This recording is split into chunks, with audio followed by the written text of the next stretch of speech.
All right.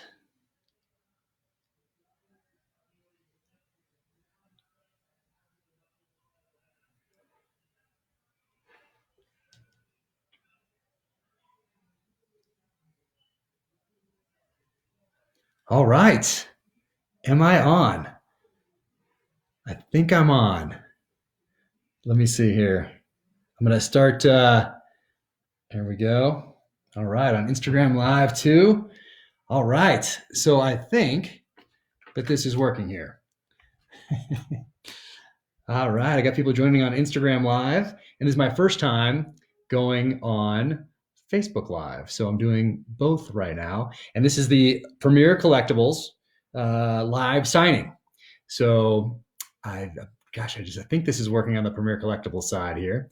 And so what's happened is Premier Collectibles, to adapt to this changing environment that we're all operating in now, has set up a live signing event.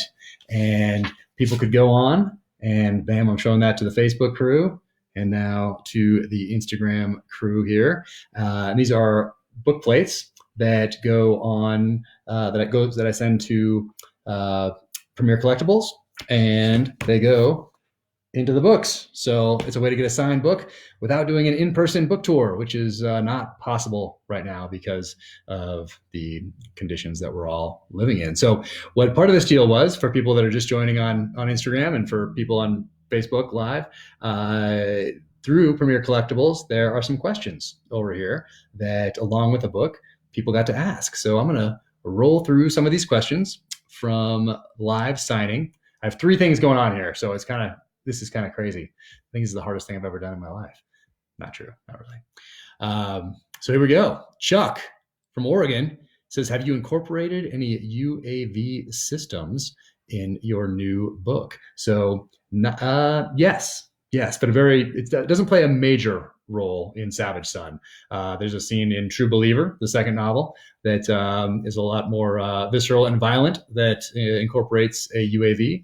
But for Savage Son, there's some surveillance that goes on with the UAV, but that's about it. I'm sure in future novels there will be more. All right, James, Beaufort, South Carolina. Let's see, I've been in the military 23 years, still active. I have read a lot of action books, Mitch Rapp, Jack Reacher, The Gray Man. What gives you your inspiration?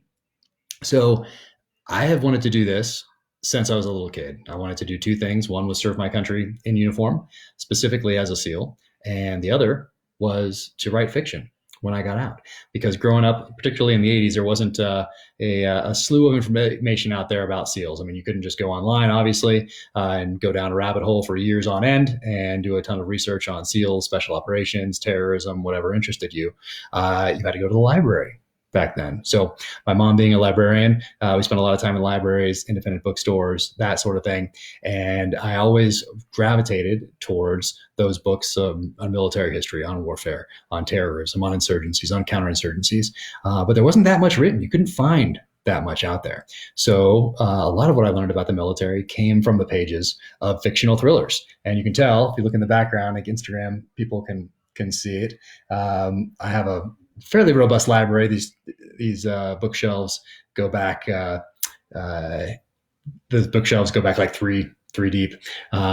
So anyway, inspiration wise, I grew up reading guys like Tom Clancy, Nelson DeMille, David Morrell, AJ Quinnell, J.C. Pollock, Mark Olden, all these guys in the 80s who had protagonists with backgrounds that I wanted to have in real life one day. So really all of those people that I mentioned, all those authors really were my early professors in the art of storytelling. So that gave me a solid foundation from which to build later on as I was getting out of the military, because I didn't have to go back and read those things. I didn't just wake up one day and decide that, hey, I'm going to be an author. No, I wanted to do it my whole life, but I also wanted to be in the military my whole life. But the military part obviously had to come first. So all those authors I read growing up were really my inspiration. All right, Justin from Kentucky. As a Kentucky, what's your favorite bourbon? Oh man, you know what? So I was going to pour some bourbon before this, but technical difficulties. That's why I'm starting it a little late. Technical difficulties made it so I couldn't run out and pour myself a bourbon. But let me see if I can hold up the computer. You can see behind me. I got my Jack Daniels back there, some Makers I just finished. So yeah, I think Makers is good. It's just always a good one to go to. But now that we live in Utah, I don't even want to say this to someone from Kentucky, but I like my Rendezvous Rye from High West because it's down the street and it's local. I don't know, but yeah, we have a fairly robust liquor cabinet, so never fear. Let's see. I'm a fifth grade teacher. What writing advice? This is Jeff from Colorado. What writing advice would you have that I could pass on to young writers? First, if they want to be not just writers, but published authors, this is one that Brad Thor passed along to me when I was starting out. And he said the only difference between a published author and an unpublished author is that the published author never quit.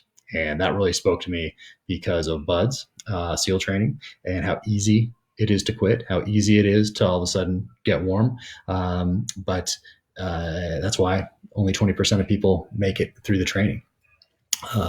So that's what I would say to them. And then if they're going to write it for themselves. Don't chase the market. Don't just write something that you would want to read. And it's important to be a student of the genre. So not just doing it as a job or a career, look at it as a profession. Just like I looked at the military, it's the profession of arms, not the career of arms. And same thing with writing. It's a profession. It's a calling, just like the military was. So I'd pass that along. And of course, as with anything in life, never quit. Go out there and get after it. Cameron from Tennessee, what luxury item or place do you miss most in the, I don't know what all it stops is it in the, I'm guessing you're going to say like on deployment or something like that. Gosh, that's a good question. I don't know. You're just there to do a job and you're getting after it. So I never really thought about that sort of thing. Obviously you miss your family, but you're there to do a job and knock it out of the park. So yeah, what luxury item? I don't know. I never thought of things as luxury items before, so I'm not sure. I'll have to think about that when I get back to you, Cameron from Tennessee. Let's say, where did you get the inspiration for James Reese, and did you start his story and to start his story as tragically as you did? So the inspiration for him, it's not really inspiration, it's just because of my past, it made sense to be able to revisit some of those experiences and take the emotions and the feelings behind them and then apply them to a completely fictional narrative.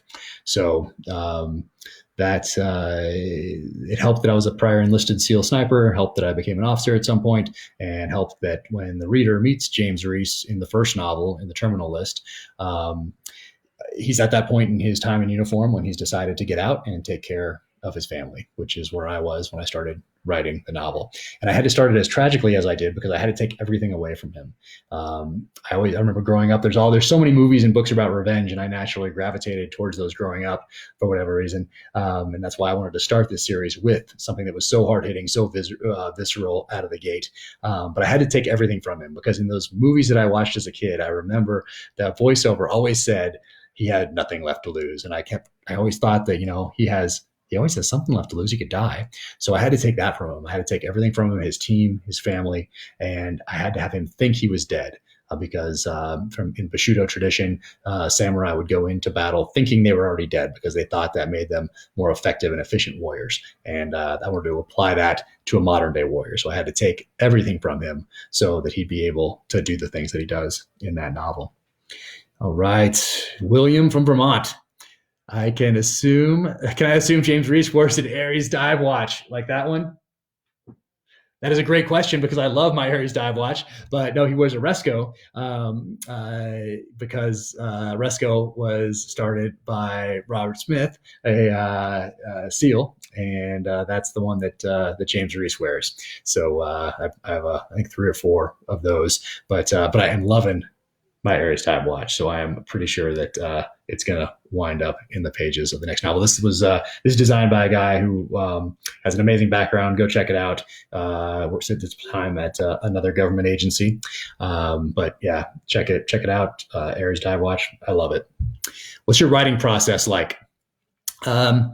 So I started the first one with 6 or 7 different ideas, like 1-page executive summaries. And then I chose which one to start the series with. And I chose the Terminal List because I needed to introduce the readers to James. I wanted to start with Savage Son, the one that is out today. I wanted to start with this one, but I knew the characters weren't developed yet to a point where I could explore the themes I wanted to explore in Savage Son. I needed to take those characters, particularly James Reese, on a journey, and had to start with that theme of revenge without constraint. And then in True Believer, that had to move into a journey of violent redemption to get him to a place where I could explore the dark side of man through the dynamic of hunter and hunted. So, writing process. I had all those one-page executive summaries. Those are all becoming the next novels. So I take that and then I write an outline. And if I'm writing the outline, I don't get bogged down if I can't figure something out.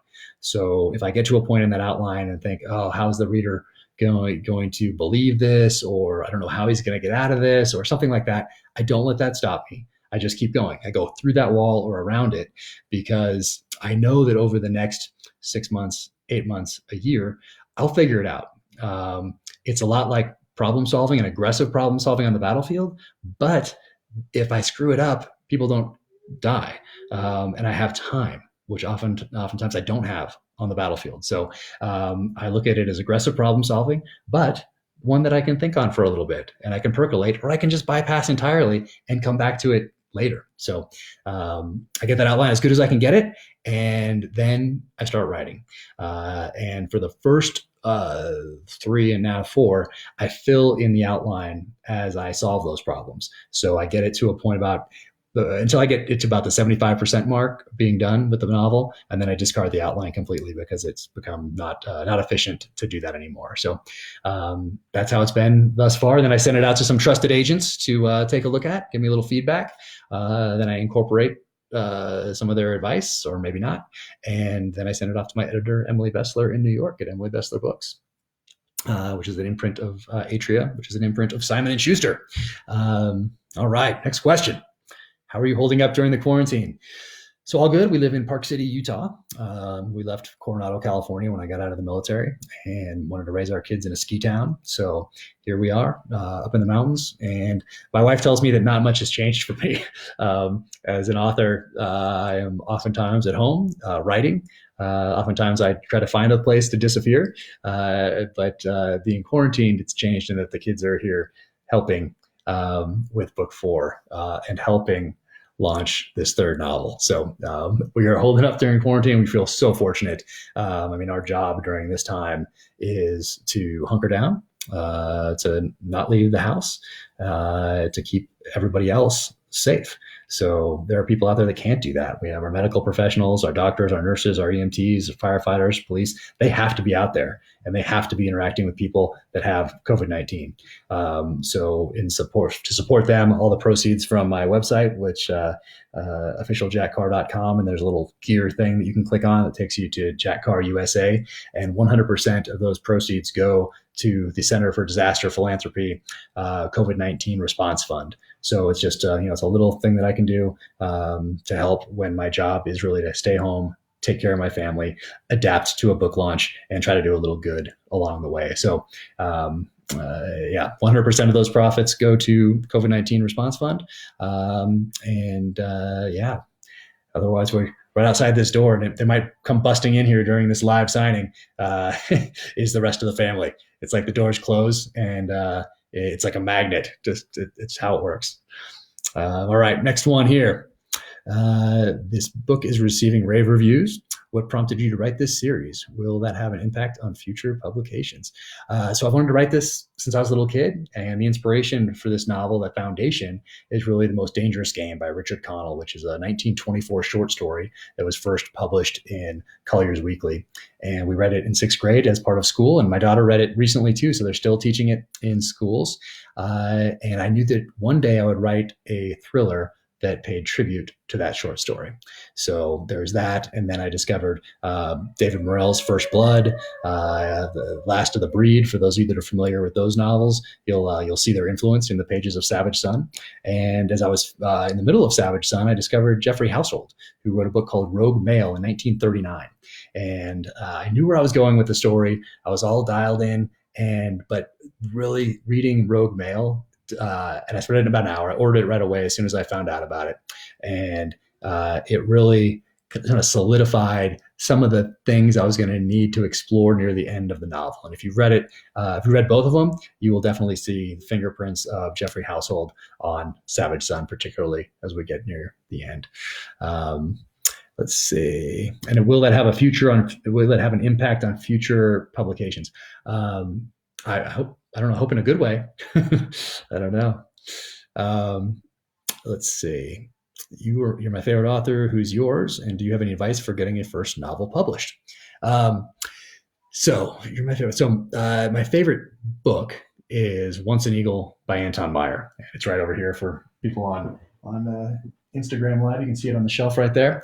I used to give it to my guys in the SEAL teams, and it's really a case study in leadership. It's historical fiction written by Anton Meyer back in 1968, and it's I'd read a letter that I would put in the front of the novel, and then I'd have one in the back. And to get to that last one in the back, they'd have to read the whole thing first, and that would have my take on what they had just read because I didn't want to influence it ahead of time. So that's one of my favorite books. And another favorite author is Herman Wouk, who did Winds of War, War and Remembrance, Caine Mutiny. So if you haven't read those, they're in my reading list. I have reading lists on my blog. I do 6 books a month that I highlight from my reading list. And I talk about where I was when I read them, how old I was, how they impacted me, and highlight 6 of those a month. So those are all in the blog. So I'd say those. And then in this genre, if we're talking specifically in this genre, I am fully indebted to guys like David Morrell, who created John Rambo back in 1972, although he was just called Rambo in the book. Hollywood gave him the first name John.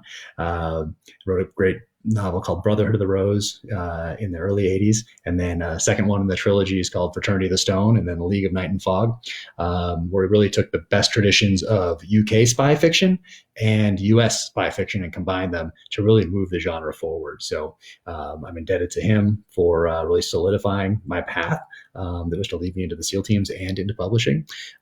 Stephen Hunter, who created Bob Lee Swagger in the book Point of Impact. If you haven't read him, absolutely incredible. Of course, I grew up with Nelson DeMille, Charm School. If you haven't read that, it's a must read. AJ Quinnell, JC Pollock, Mark Olden.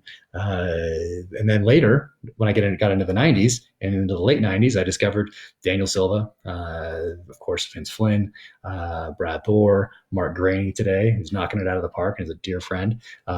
So yeah, there's so many great books out there, so many great authors. And obviously, you can tell I could talk about that all day. And advice for getting a first novel published.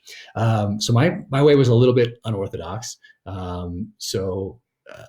Gosh, it's just don't quit. That same advice that I gave the school teacher earlier. It's the difference between a published author and an unpublished author is that the published author never quit. Write it for yourself. Don't chase the market. I got that from David Morrell. He also says be a first-rate version of yourself rather than a second-rate version of somebody else. So write what you love, write what you want to write, and then edit. But I wouldn't send it in to an agent or someone else until you get it as good as you can possibly get it. Once you get it as good as you can possibly get it, send it off to trusted readers who also read the genre. It helps if they're fans of the genre, I think. And then get their advice. And if one of them says something I don't think this was I discard it if one person says it, but if you send it out to 10 people and 4 people come back to you with the same thing, you might want to take that advice on board and make a couple of changes. So main thing is to just not quit. Next one, what you miss most about your time in the SEALs. So, I was ready to go. I did 20 years. It was a good solid run. My first platoon was pre-September 11th during my second weekend of my second deployment, I think, was when September 11th happened. So world changed. Off we went to the races and started doing the things that we thought we were going to do when we came in. What we really did when we first came in and got to our teams, we thought we were going to get all this super top secret gear and go off and save the world and make it back in time for beers. But what we actually did was clean the bathrooms, paint the walls, change light bulbs, do new guy stuff, and then train. Because our job was, and it still is for the guys in the team, is to be prepared for war. That is the job. And September 11th happened, and bam, we all went. Actually, not all of us. A lot of people thought they were going to miss it. that's one of the things that's fascinating to me, is that when September 11th happened, people thought we were so lucky to be on deployment and to go start getting after it, that they were all going to miss it. And a lot of guys got out so they could contract to go and get in the fight. Here we are almost 20 years later. So no one was in danger of missing it like we thought at the outset. Let's see. Is there an event or time in history that you find fascinating? Thank you for your service. Maybe 1873, because, if you were born in 1855, in 1873, you'd be 18 years old when the Colt Single Action 45 came out. So that's kind of a cool time in history. I think the frontier, French and Indian War days, exploring new territory, learning from indigenous peoples. I think that would have been a fascinating time to be alive. But we're in fascinating times right now. So we can't lose sight of that. What's important is that we learn and we study the past and try to take on those lessons as we move forward.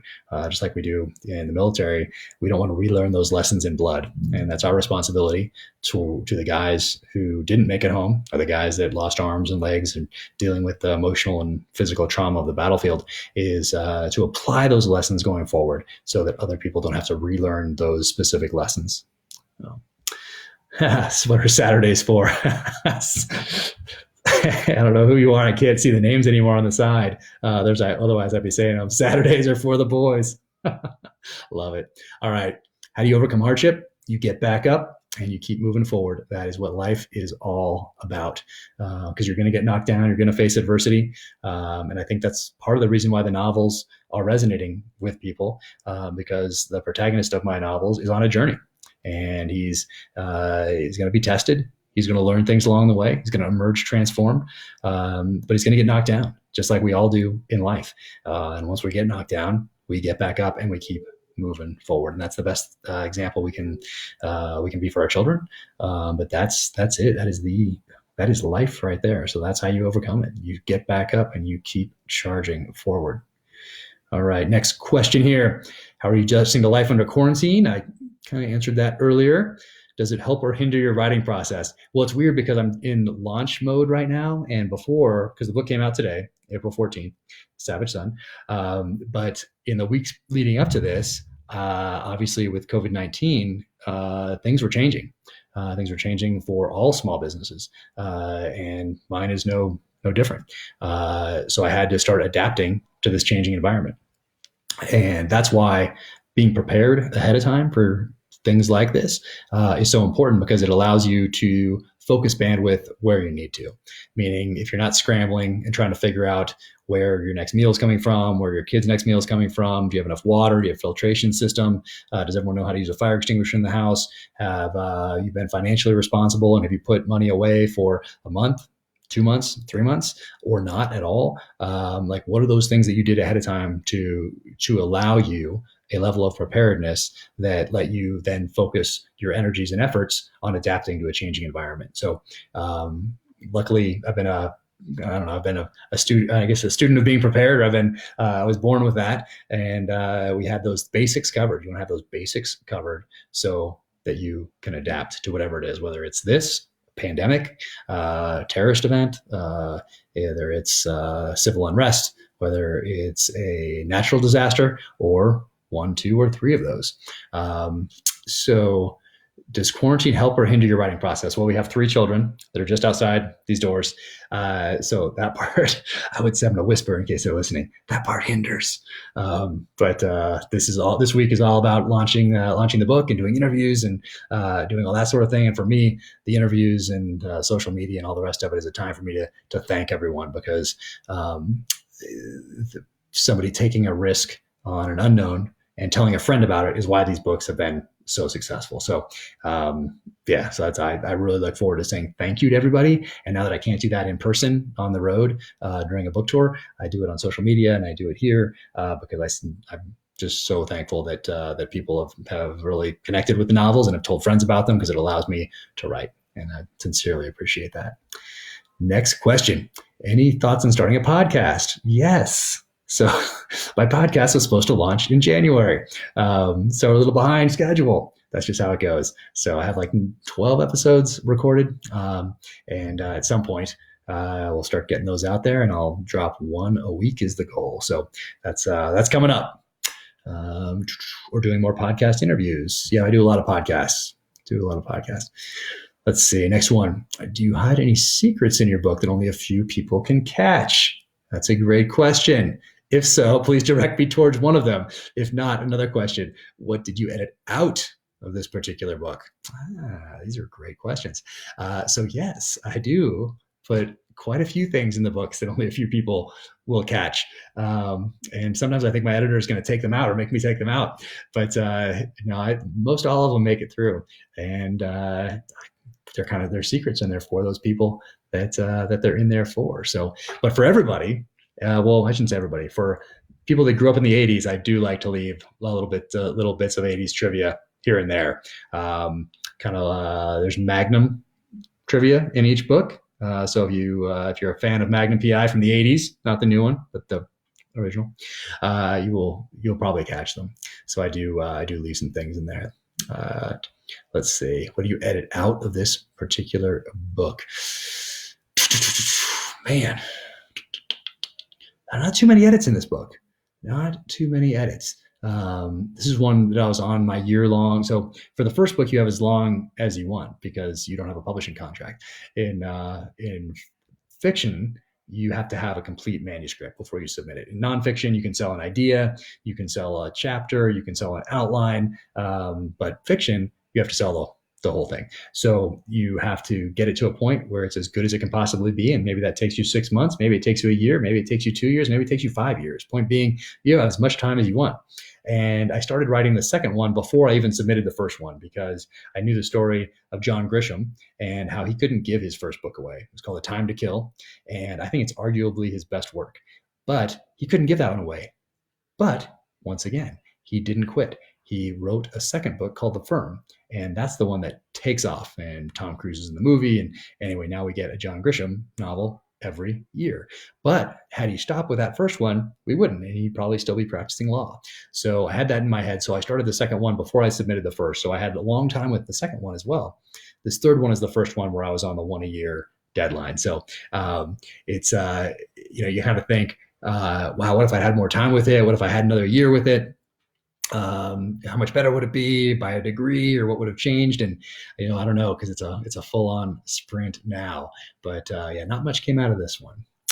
Let's see. Love the sequels. Any other works you have that may spark sequels? No, but I have some other ideas coming. So the next book, fourth one in the series, continues on and continues the journey of James Reese and explores really the ethics and morality behind targeted assassinations, which is something that's more closely associated with Israel than it is the United States, although obviously we do it as well. We did it in early January. But it really explores that through the protagonist, James Reese. And then there's a bioweapon plot in there too that I was deep into research on when COVID-19 hit. So I was hypersensitive to that when it hit. What is your favorite food? Oh man, I love throwing some axis deer on the grill. I love throwing some moose on the grill, some elk on the grill, and just searing it. And maybe a little horseradish on the side when it's off. But I'd have to say that, just throwing some wild game on the grill. I also like tacos. I mean, who doesn't? How do you keep busy during shelter in place? I have never been busier. I don't know. My wife says not much has changed for me.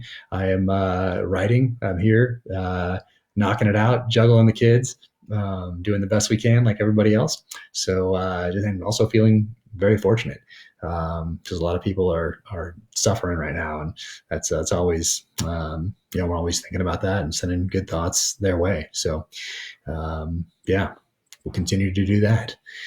When did you know when to be a writer? Early on. I knew I wanted to both serve my country in uniform and that I wanted to write, and those kind of both went hand in hand because I was reading. So I'm a fan first. I'm a reader, and a lot of what I learned about the military came from the pages of thrillers that I was reading growing up. So I wanted to both serve my country in uniform, specifically as a SEAL, and write from a very early age. Those are the two things I wanted to do. What they share in common is that they're professions. I look at them, I never looked at them as a career or as a way to make money or whatever. I looked at them as a way, as a calling, because that's what they are. So my earliest memory of it, I think it was really before this, but David Morrell's The Brotherhood of the Rose really solidified that, one, I would go down that path into the SEAL teams, and two, that after that, I was going to become a writer and write books like he was writing. Let's see.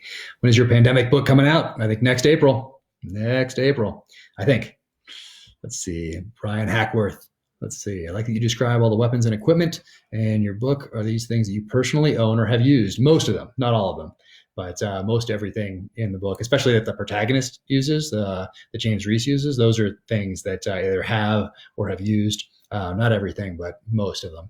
And then for the bad guys, not always. But I like weapons to be characters in and of themselves, because when I see somebody, wherever it is at the range or who knows where else, and I see what they're carrying, how they're carrying it, what kind of holster they're using, and then everything else, just like we all do, what belt they have on, pants, shoes, what car they're driving, all these things tell me something about that person. So I like that all weapons have a story, and I like to incorporate that and make those weapons almost characters in the books. And Stephen Hunter does a fantastic job with this in his Bobbly Swagger series. So I would check him out if you have not, if you like the genre. Let's see. Lyndon Evans. So now these are coming in here. Are your young children following your footsteps, reading and writing? Oh, I hate this question, because I read to them from the day they were born, unless I was deployed or on a trip, but like every night, like in the crib, up until the age when, they were like, Dad, beat it. But I read to them all the time, and they don't have that same level of reading that I do. So maybe it'll come, maybe not. Maybe they're going to be more audiobook type people, because they're on their devices, and that's how they communicate with friends and all the rest of it. So maybe that lends itself more towards being an audiobook person. I don't know, but I'm still trying to figure that one out. I wish I had a better answer for you.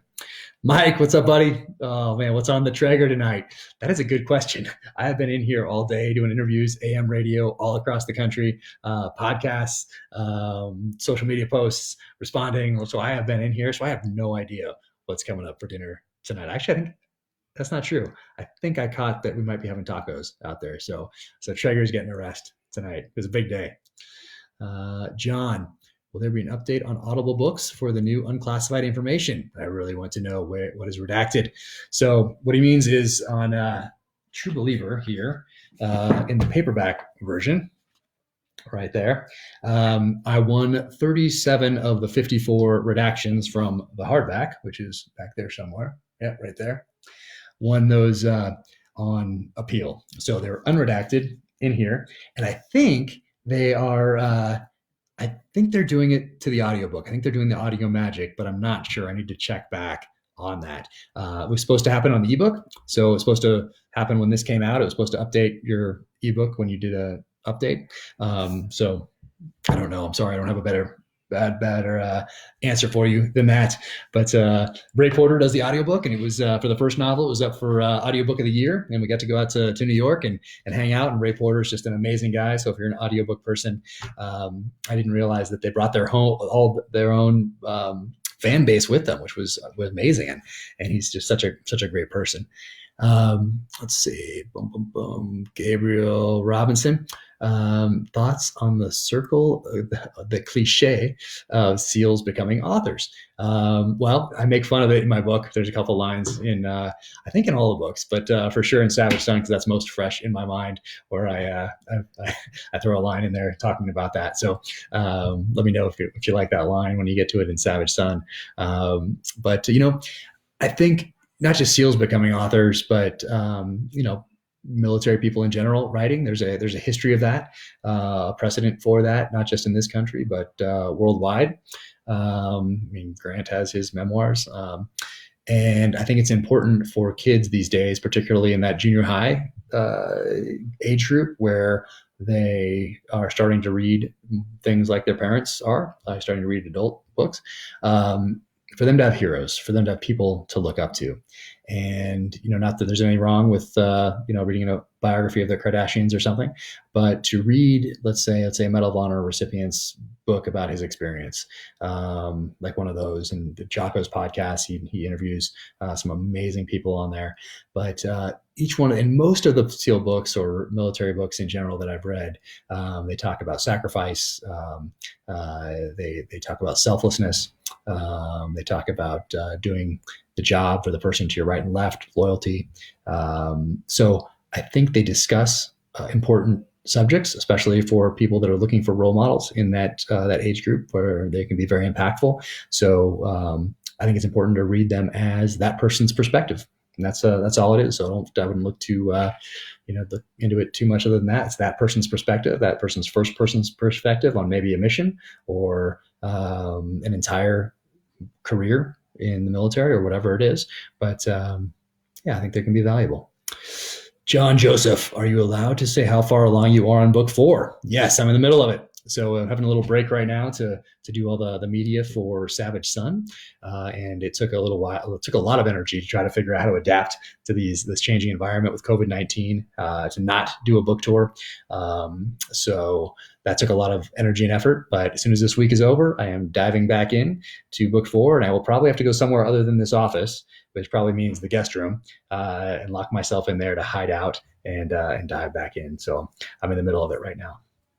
Steve Hall, I noticed your family has made it to the pages. How did you feel about that? Steve Hall, I'm not sure exactly which one you are talking about, but yes, we have a child with severe special needs that I talk about from time to time when appropriate. And there's a child in the second novel that has the same condition as our son. So so a lot of these books are personal. Yeah. What made you choose Ray Porter? All right. So I was not an audiobook person. I like to read. And as you can tell from the books behind me, I have a lot of them. So Simon & Schuster called and said, hey, who do you want to read your audiobook? And I said, I get to choose. I don't know. And they said, well, how does this person sound? And I didn't remember the person's name. I was like, I don't know. And they said, well, it's okay. Just get back to us with somebody that you like, and we'll reach out to them. And I said, okay, how long do I have? And they said, just by end of business today. And it was like 2 p.m, Mountain Time. So I started just listening to different, the example little clips that you can hit on Audible or whatever. And I came across Ray Porter, and he is awesome. And I knew right away he's the guy. And they asked him, and he said yes. And I'm just so honored that he did. So very cool. Let's see, James Allen. I love the Ray Hastings character from the first 2 books. Any chance you feature Reese and him working together in future books? I am so glad you asked, James Allen, because in Savage Son, Ray Hastings is a major player, major character. And I got the last name, and I talk about that in the acknowledgments here from my friend Sue Hastings, who is from Montana. So there's all these that's one of those secrets the other person asked about. But if you read the acknowledgments, you can figure that out. So yeah, he's in there, and people really like that character, as did I when I came up with him for the first novel. So you're gonna like Savage Son, I think. So I'm fired up, James Allen, for you to read this. Was a certain character from the Terminal List based off Clint Smith from Thunder Ranch. So there's a Clint in there, and he's mentioned again in Savage Son, but he was a kind of a composite of 3 people for that particular character, and I gave him the name Clint for that character. But so that obviously came from Clint Smith, but he's a composite of 3 different people in particular. Let's see. Chris, is your bow an NXT or NTN? It's the NTN, NTN 33. It's a PSE, Evo NTN 33, built by John Dudley, PSE Archery. That'll be probably coming out here a lot more if you follow me on social. Jason, how can we get the stickers that Winkler Knives posted? So I have, and they're not here, it's in the other room, but put together a branded packaging with a sticker and coasters and a letter that's for me that talks about why I wrote Savage Son and what it meant to me and that sort of thing. And I put that together because I wanted this to be an experience when people get the book. And you can't do it for everybody, obviously, because it's cost prohibitive. But I have a few of those, and there's a chance to win. So there's a chance to win if you go to my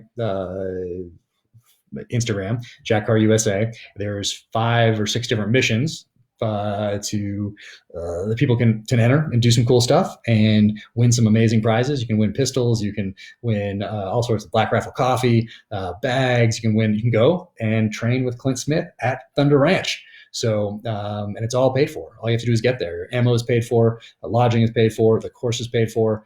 Just get there. So check out the different missions. You can go to my website too under Savage Sun on the website. Just click on that, and it's on Operation Savage Sun in the dropdown, and you can enter to win all these different contests, and you can win that box in banded packaging, signed, and that's a good way to get it. So check that out, and good luck. Alan Wing, can we get a look at your library behind you? So yes, and a better way is to go to my website, go to my blog, and each month I highlight 6 books from the shelves behind me, and I talk about how they impacted me, why they're important, that sort of thing. So I would do that. That's probably a good way to go. And there's also some pictures on my social media that show the whole library, and you can zoom in and check it out, but you can't see what's behind those books because they go 3 deep. I need a bigger library. That's how it goes. Let's see. Damien said, what's your favorite TV show or movie? So, gosh, it'll be different at different times. So growing up, I love Magnum, no question about that. I loved all those shows back then, but Magnum made an impression, especially when they turned him from naval intelligence into having a background as a SEAL. Of course, I love that. So big Magnum fan. Love Tales of the Gold Monkey, for those of you who remember that show. Incredible. Absolutely loved it. Loved Simon & Simon, especially the Dodge Power Wagon truck. So I loved that. Recently, if you haven't read The Son by Philip Meyer, which is historical fiction about a family in Texas, it's really part of the history of Texas through the eyes of multiple generations. Absolutely incredible book. And AMC did a series on it starring Pierce Brosnan. It's incredible. It's fantastic. So that has been one of my favorite TV shows of late. Bosch, by Michael Connolly. If you guys don't read Bosch series, it's you should. And they did a great job adapting it to television. So I think they're starting to film the last season now. But anyway, you have a lot. If you haven't watched it, you can binge it, and it's fantastic. So I would do that for sure.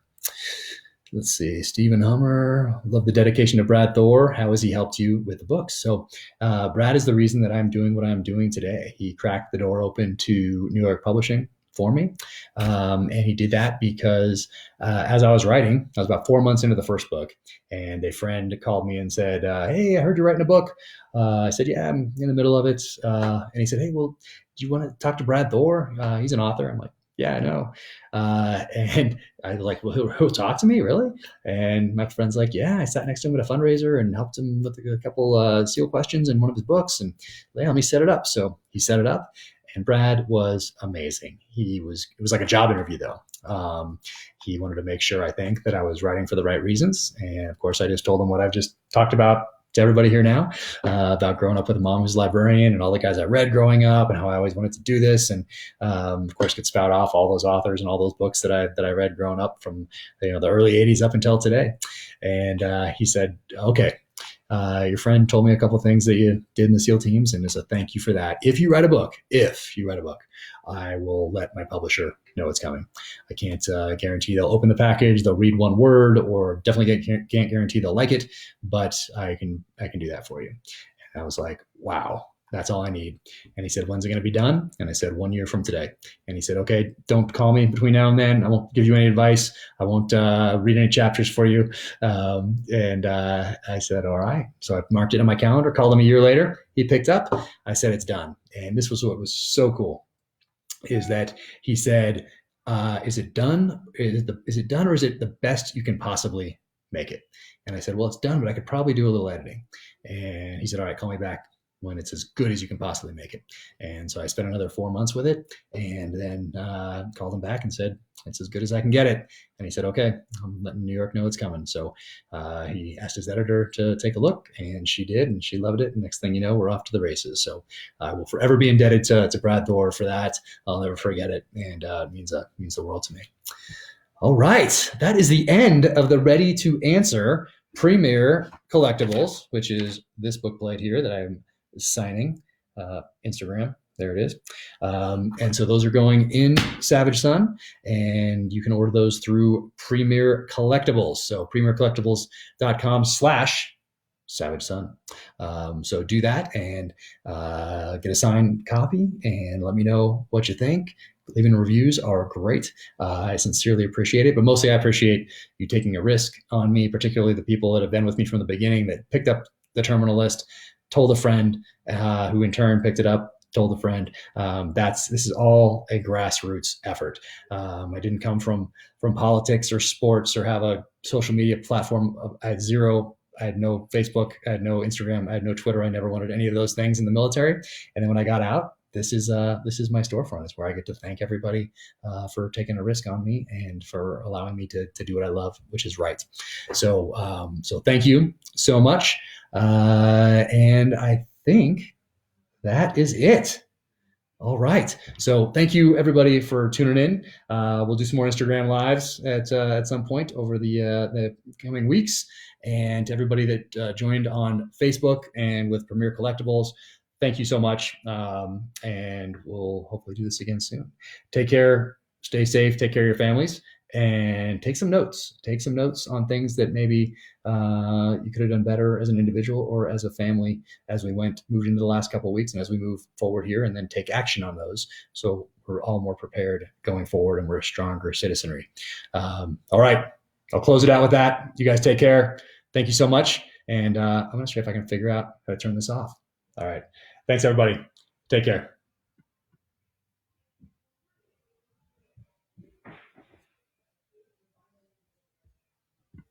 I think I'm still on here.